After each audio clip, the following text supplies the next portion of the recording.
This reading is a Celtic Cross for M. And M had a question regarding her current situation and a family member is involved. There's 10 cards in the Celtic Cross, and this spread is generally used as an overview of the situation, and it usually has some sort of guidance for a specific question. Let's get started. The first card up for M is the Seven of Cups. I generally think of this card as the fact or fantasy card. It's up to M to decide what is real in this situation and what is not real in the situation. For instance, there's a whole bunch of factors and situations and circumstances surrounding the situation. M will need to use her discernment to decide what is actual fact in this situation. What can M control? What does she have control of? Versus what are just circumstances she'll have to deal with later. She can also flip this around and think of it as, what does she want the situation to become? All of these different circumstances. Is she going to worry about all of them or try to handle or control all of them? Or is she going to pick specific situations that she can help control the outcome and work on those things that where she actually has control? It's up to her. She has to decide what is fact, what is fiction, and then work on the things that are facts and let the things that are fiction fall by the wayside for the time being, because she has no control over those things. And so there's no sense wearing out your energy worrying about things that you have no control over. They're going to happen no matter what. What's crossing her, or the obstacle, is the Tower. And a lot of people see this card as being quite terrifying because there is depicted on here the tower, of course, which has been hit by lightning, is on fire, and there's people falling from the tower, pardon me. In this situation, I will say that yes, the tower is an unexpected change, but sometimes it's change that needs to happen. I think of this in several ways. The best way I can think of to describe the tower is forest fire. A lot of times a forest fire comes through, it's very destructive, it's shocking, it's surprising, nobody has control over it. It happens anyways. It destroys a lot of beautiful greenery, it may destroy property, people may be injured, or animals may be injured or displaced. And it's truly a terrible thing. However, there's usually a reason. There's usually overgrowth of the area, or someone hasn't taken care of their property and ensured that if a fire does break loose on their property, that it won't come too close to the house by keeping their shrubs trimmed back or their trees cut back. This is the same in life, and not necessarily referring to an actual forest fire, but the trees themselves out in the wild forest, out in the wild lands, they also can become overgrown or old and no longer the healthiest version of themselves. And basically what fires do is they come through and they level the ground, right? They destroy everything in their path. And then there's a few years of dormancy, or a period of time of dormancy, and then everything starts to regrow. And basically everything is rebuilt from the ground up using the nutrients from those charred remains of what was left before. And what grows next is healthier and stronger than the previous situation, than the previous trees and shrubs and bushes and greenery. So this can also apply to life circumstances. And I think of it in this way. A sudden shocking surprise may come in. It may really upset the situation. It may upset you and all the people involved in the situation, but it was intended to happen because something at the foundation of the situation is not healthy, is not sturdy, is not stable. This surprise came in to shake everybody up and take another look at the situation. It needs to be rebuilt from the ground up to become much more stable, much more steady, a much better foundation for the whole thing to regrow, to rebuild, and hopefully in healthier ways going forward. The third card is either what is known or the best that can be achieved. And in this spot, the 10 of Wands has appeared. This is a very heavy burden. M is really feeling the pinch, I think, at this point, or the family member is really feeling the burden, the heaviness of all of the situation and all the ramifications of the situation. And when you apply that to what is the best that can be achieved or what is known, you know you have a lot of different paths or circumstances that need to be resolved, dealt with, handled in some way. And that's a lot of work ahead of you. But I am going to tell you that if you take a look at this card, there's always the option to put down some of the burdens. You do not have to carry this heavy load yourself. You can lay the burdens down. There's nobody there forcing you to hold those burdens. They don't have to all fall on your shoulders. And so just keep that in mind as you work your way forward through this situation. The next card is the foundation, the reason for the reading, and usually it represents what is unknown. And bear with me because of YouTube issues. I cannot show the whole entire card, but basically this is the Devil card. And the Devil card is depicted with the devil, and beneath the devil there are a man and a woman, and they are basically chained. And this represents toxicity in the situation, sometimes toxic addictions. Keep in mind that toxic addictions can be many things. It's not always drugs or alcohol. Sometimes it can be food. Somebody can be a shopaholic. Somebody can be a gambler or take a lot of risks or have risky situations in their life and just keep gambling away things that they shouldn't be gambling away. And this is the foundation. So this may be why this tower had to come in and happen, or is going to come in and happen, this unexpected change. It's not something to fear. It's something to keep in mind that this is meant to root out this toxicity in the situation and put a better foundation in place, a healthier foundation in place, a more sturdy and structural foundation in place. Next is the past. What is fading away? And in this position, we have the Queen of Cups. The Queen of Cups usually represents a very intuitive person, maybe someone who has gut instinct or female intuition. They're able to handle their emotions, and they have a lot of emotions that they feel their way forward through situations. They don't use logic and reason as much as someone who's more maybe analytical. They kind of feel their way through situations.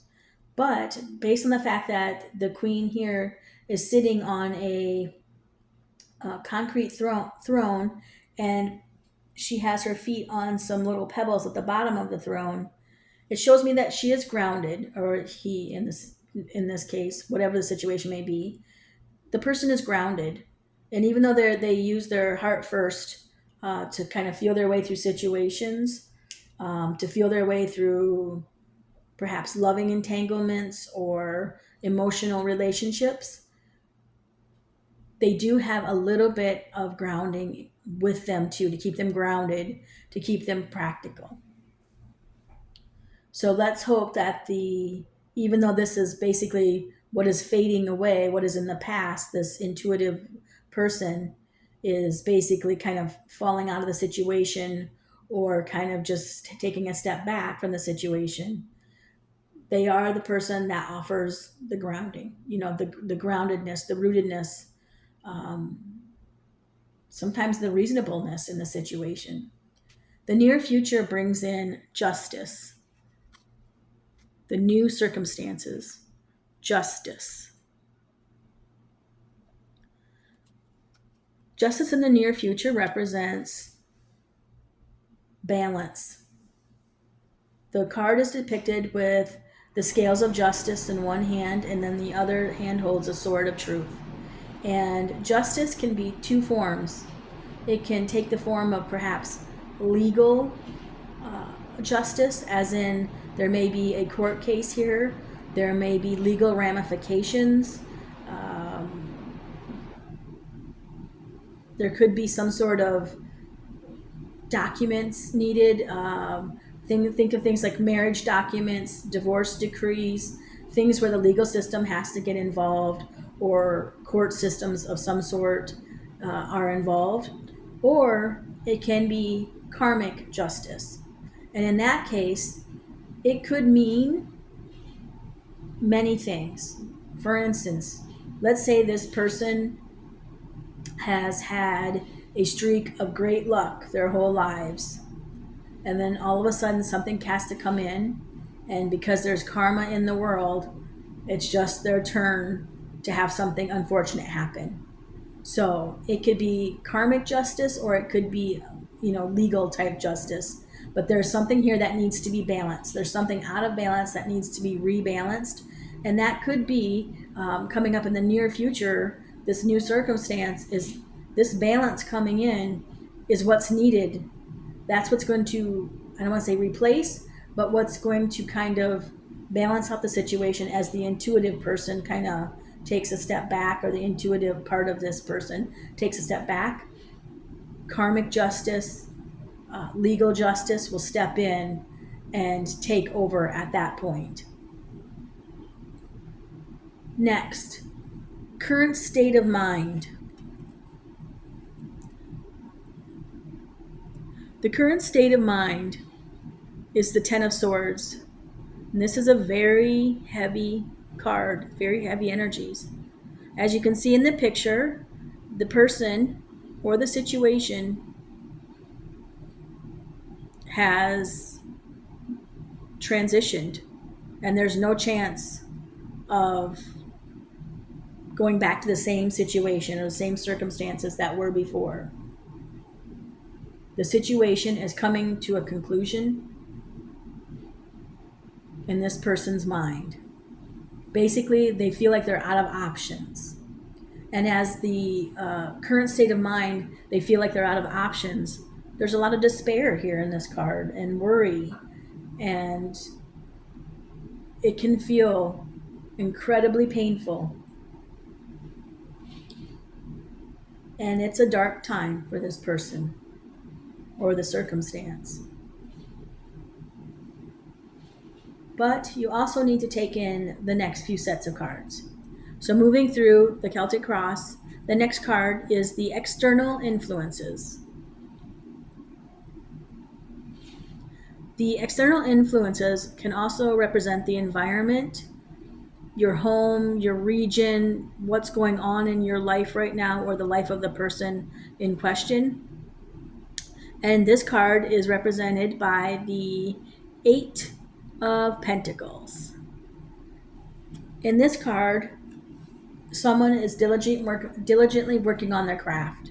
This can represent work. It can represent mastering a craft. It can represent financial opportunity coming in if one remains diligent and continues to look for answers, look for ways through the situation. But you aren't going to be able to get to these resources down the road unless you put the work in. Somebody is not just going to win the lottery. It's more like you have to work 30 years and then you have a decent retirement. Something like that, like long term like that. Like you have to put the work in.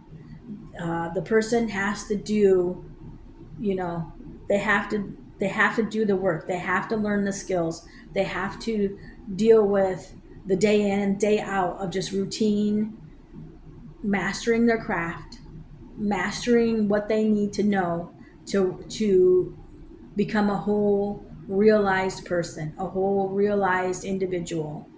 They need to learn how to work through their problems, and then and only then will they have answers and resources to deal with their problems. The next card is the hope or the fear, hopes or fears. And in this situation is the Five of Wands. And this is a card of strife. And as you can see, there's 5 different individuals, and each one has a wand, and they're all fighting each other off.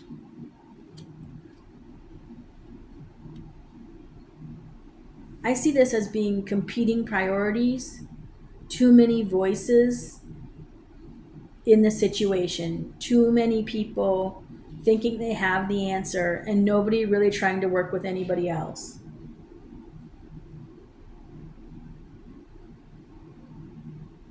It's like being in a corporate boardroom and you've got people around the table, and instead of trying to work together and find an answer for whatever issue has popped up in the corporation, everybody's just fighting and shouting over one another, thinking they have the best answer. Their solution is going to be the best one. And no forward progress is made as a group or as an individual. You're just too busy watching your back and trying to control the people or person or situation in front of you, and it's counterproductive. You are not going to get anywhere with all of these different voices, all of these different opinions, all of these different circumstances crowding your mind. So your hope, as your hope or your fear, either your biggest hope is that it's basically going to all basically explode and resolve itself, or explode out of your life, somehow, just fight its way through and find a way forward.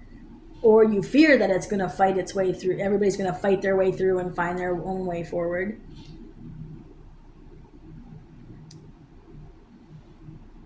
I will say in this case, I think the situation itself is there's too much squabbling, there's too many variables.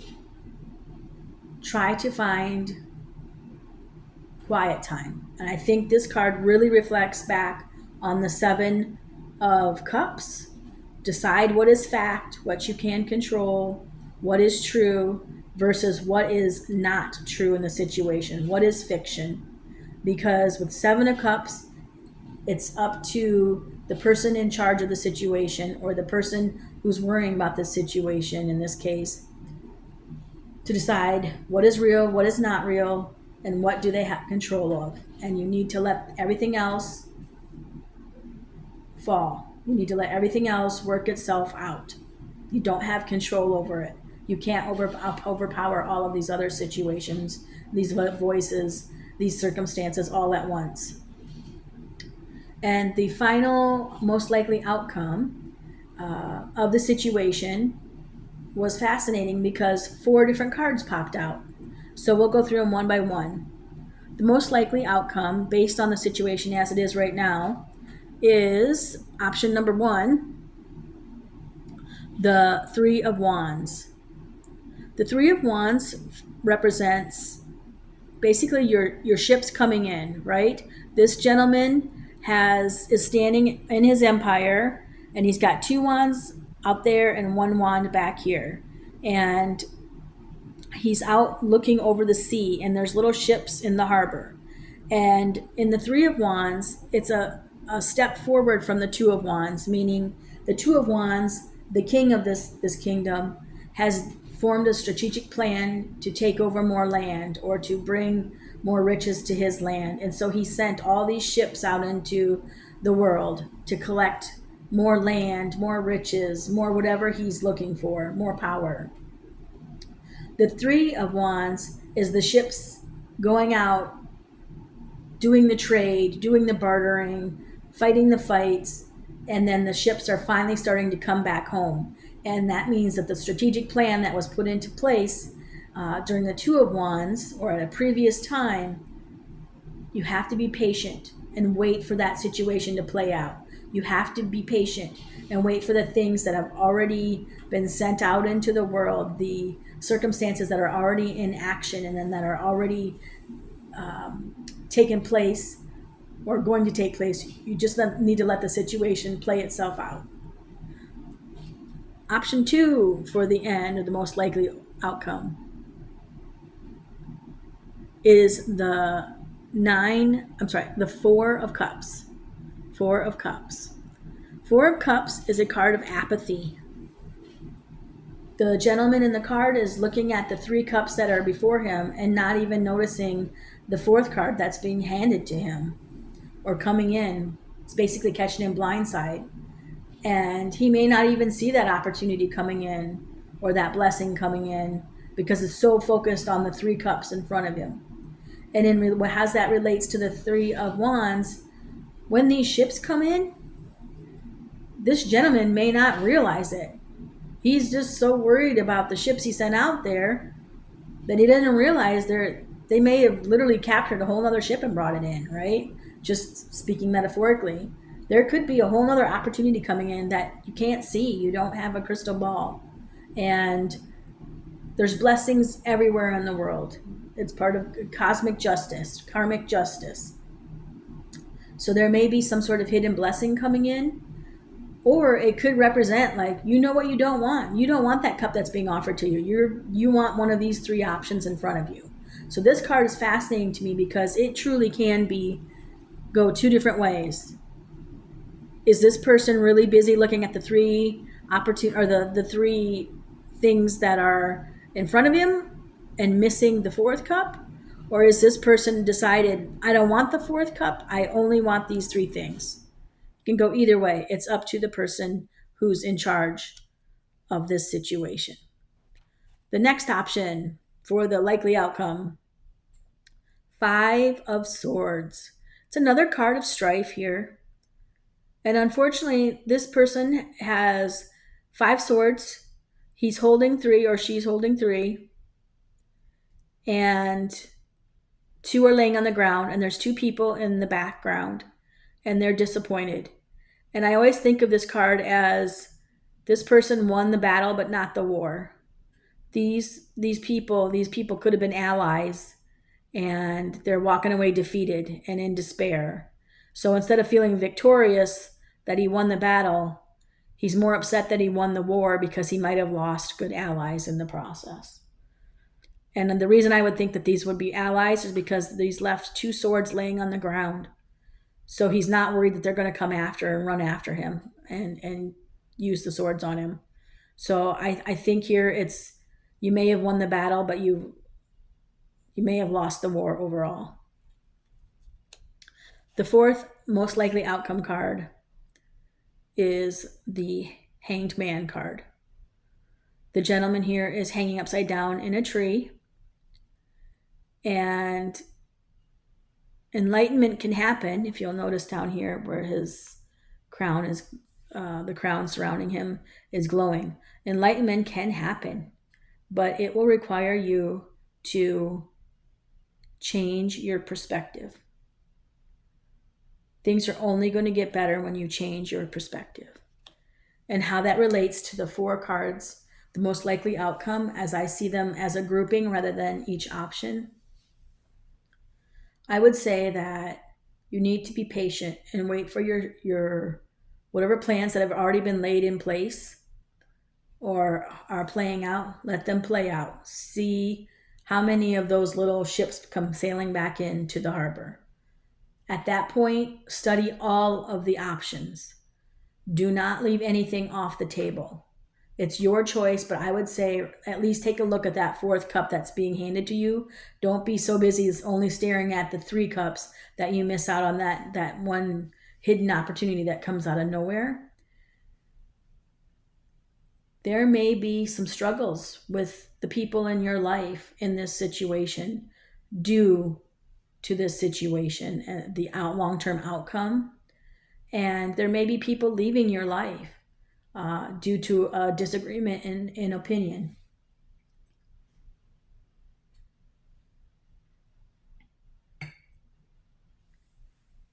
And I think that this is echoed in the Tower card. The people are leaving the life there. They're leaving. I'm sorry. They're leaving the tower there. No longer in the tower. And then that is echoed. These people are walking away. Some people may be leaving your life, and that could be for the better. Remember, the tower is an unexpected change because whatever's there could be toxic. And so, to rebuild this situation and get rid of the toxic energy at the foundation, people may need to leave your life. It's up to you to decide if this is bad or good in the situation. The hangman says it's a matter of perspective. Are you upset that you lost these people in your life, that they have decided to move away or move out of the city or cross over to some other place that you don't have control of or you don't have your eye on? Or is that a good thing for the rest of the people involved in the situation? Is that somehow a blessing? Sometimes having toxic situations and toxic people in your life can be a huge burden, and it's a heaviness that just won't go away as long as that person's in your life. And until you wrap your head around the situation and really think about your perspective in the situation, it needs to start and end with the person in question. And I would say for this person, you do have a very heavy situation on your hands right here. Lot of very heavy energy. And I just wish you well.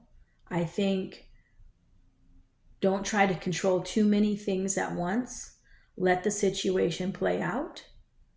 Realize what you have control over and what you do not have control over. And set a plan in place. Work on the things that you can control. If you can't control it, set that burden down. Lay that aside. Let somebody else handle it. I would also say that sometimes work can be a good way to distract yourself, and it can be a backup plan. If you are feeling your emotions are all tangled up and you can't get them straightened out in your mind, do something else. Work on a project, work on a hobby, go to work. If you have a job or a business, work on that. Work on something that's your comfort zone, because that